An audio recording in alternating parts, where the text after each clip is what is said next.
The star of Disney's Shang-Chi, The Legend of the Ten Rings, has come out against boba tea, or at least boba tea made by anyone in the United States here. Let's talk about that on That Park Place. Hello, I am Jonas J. Campbell, an investigative reporter for That Park Place. You may have felt that introduction was summarizing a difficult situation and maybe giving it short shrift.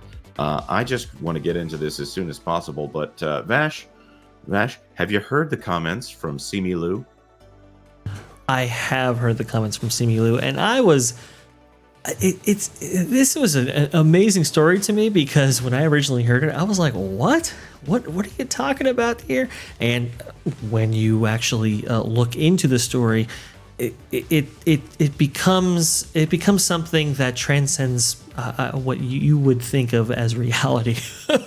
Really, I mean, it's that kind of story, because getting upset about something so relatively minor and saying the things that you say, and publicly, by the way, it really is instructive on how some people within the Hollywood entertainment industry think about them and their causes. Yeah, and it really is fascinating. Let's get into the story, and maybe Vash, you can take over for me here whenever you want to chime in. Shang-Chi actor Simi Liu roasted after he accused boba tea bubble tea owners of cultural appropriation on Canadian reality show Dragon's Den. That is the Canadian version of Shark Tank. You know, the one with Mark Cuban and Damon Johns and Kevin O'Leary. Here we go. Ironically, Liu, who acts as a potential investor on Canada's Dragon's Den, originally inspired by Japan's The Tigers of Money series, took issue with the owners of Boba Bubble Tea, and their assertion that they were disrupting the bubble tea market with their product. After testing a number of products that owners offered and sharing his reaction that he thought it was fine, Liu accused the owners of cultural appropriation.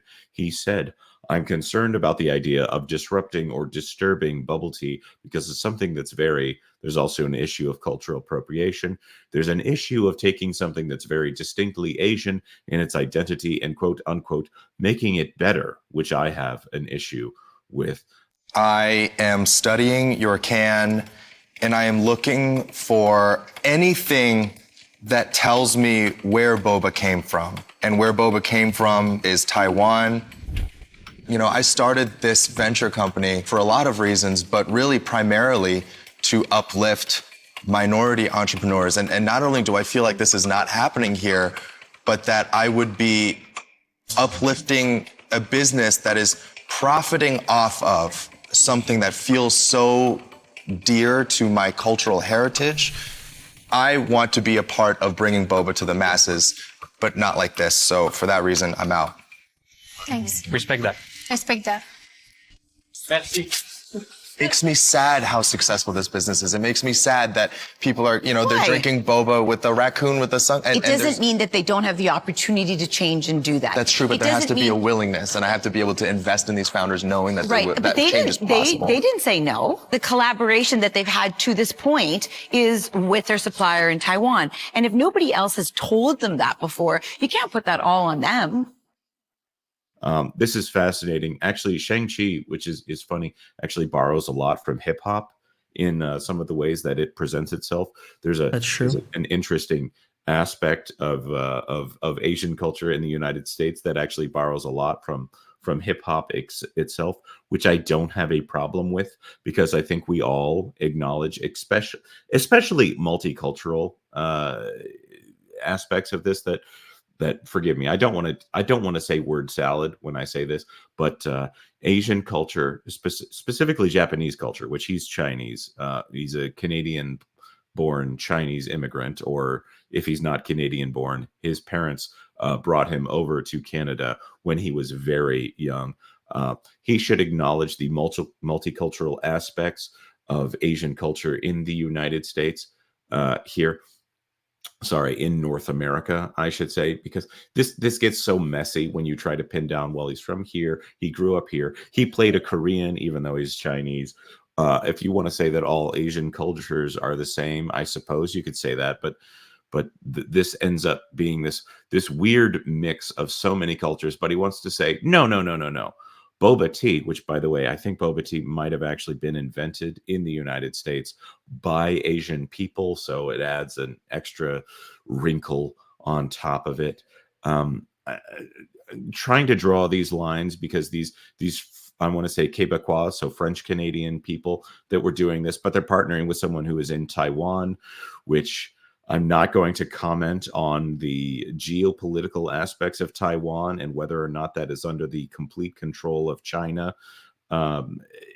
This is so messy, and he wants to say, no, you cannot. Well, I am not going to sponsor and bring in my Canadian Chinese immigrant talents onto this.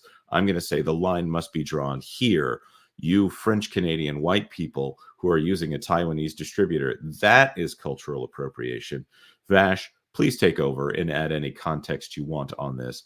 Go ahead. This is such a fascinating story here. It's a real case study, that is for sure. Like you brought up before, Jonas, it's interesting because they do want to have these lines be drawn here, but we can see like the even like the bleeding of different cultural norms, customs, traditions, etc. With like within the Asian community for sure.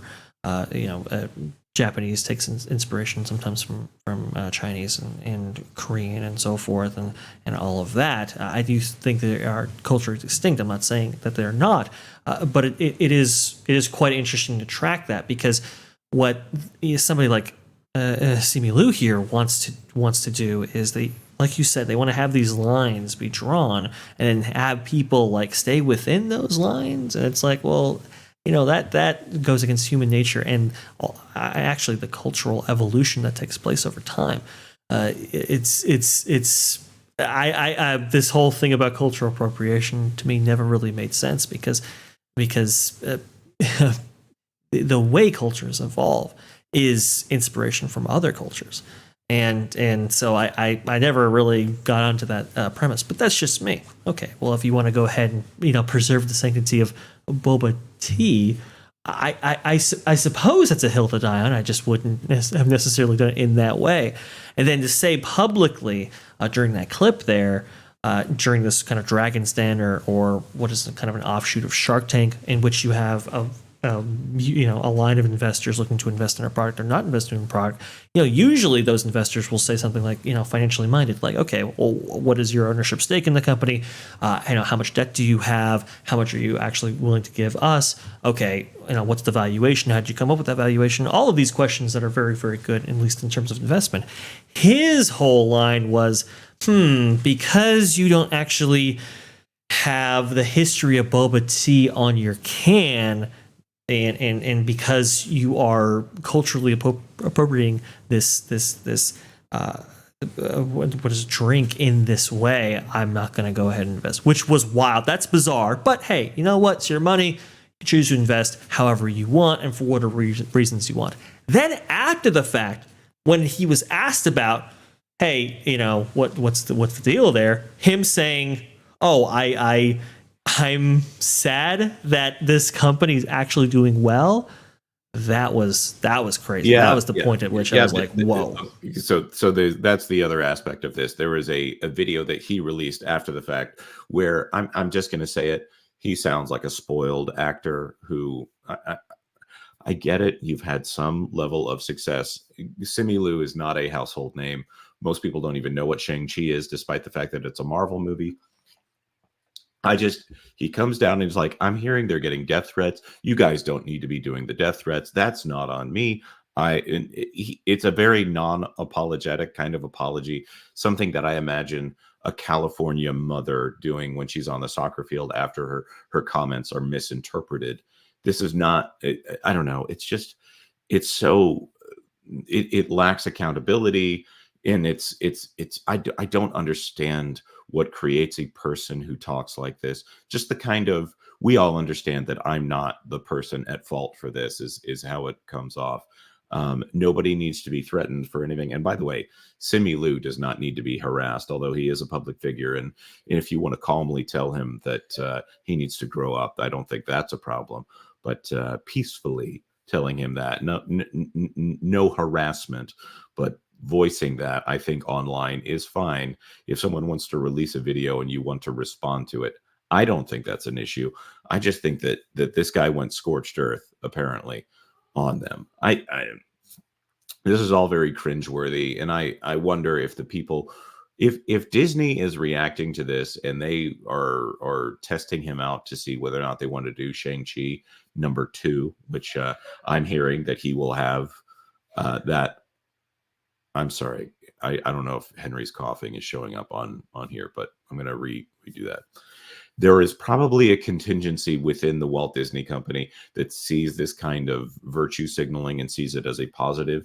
And then there is another part of the Walt Disney Company that actually has to market this film that is going to look at this and think, why would we want this person, another potential Rachel Ziegler out there, poisoning the well with viewers, potential viewers of a Shang-Chi movie? And if they're looking at dollar for dollar, whether or not they need to spend that movie on a Shang-Chi 2 versus, I don't know, Iron Man 5, which I think it would be ridiculous to say that they're going to do that, depending on how you view, whatever the next movie is going to be. I know there's technically no Iron Man 4, but if they're looking at another movie starring another one of their, I'll admit it, a white guy Avengers here, I think dollar for dollar, they're going to have more value in doing another Captain America film starring Chris Evans or another Iron Man film starring Robert Downey Jr. than they would on Shang-Chi 2 starring, I don't know, a Simi Liu who can't seem to get the fan base excited about the right things. Vash, why don't you wrap us up here? Yes, will do. Well, I can tell you right now, I am, as, I don't know, a Marvel fan, not necessarily looking forward to a Shang-Chi 2 with much anticipation, right? I don't even think he's been really that incorporated into the MCU fold as a whole. We'll have to see with these next Avengers films and what they actually end up doing. But I don't know. I don't know if there's much enthusiasm for that character. And that's not to say anything about the race of the individual, the race of the character, and so forth. I don't think it's any of those things. I just don't think I don't think his character was as maybe compelling as some of the household names associated with the MCU. But hey, you know what? Maybe we got it wrong. Maybe you're looking forward to a Shang-Chi 2, especially after this whole debacle. Hey, maybe you're just that way, which is fine. Go ahead and leave your comments in the comment section down below. Like this video if you did like this video, and if you haven't yet subscribed, please subscribe to That Park Place for all the news. That should be fun. Thanks for watching That Park Place News. For more information, consider checking out www.thatparkplace.com. And don't forget to subscribe, share, like, and send this out on your favorite social media account.